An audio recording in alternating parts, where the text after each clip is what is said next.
اليوم رايحة يم صديقتي ادعفن وجهي وادحط من هاي واقي شمس على مو شوية اطلع بيضة.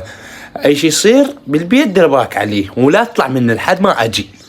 اي روحي فكيني، ذبحتني ذبح من الصبح لجاي حتى ما شايف النوم. صدق تحجين؟ خلنا اسد الباب والفراسة وانام. هلا صباح الخير. طبعا زوجتك جت يمي قلت لها خلنا اروح اجيب مكينه من الاسواق وارجع.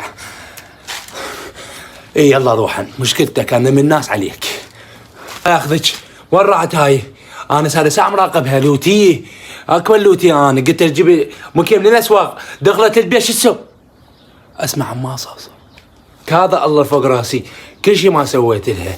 اجت على مكينه قلت لها ما عندنا مكينه، اعطيتها فلوس من فلوسك وراحت. يا الفضول جابك بعد من يوم رايح، انتهى بيني وبينك، لا اعرفك ولا تعرفيني. رحت على مود مكينه ما قلتي لي بالبيت، قلتي لي من الاسواق.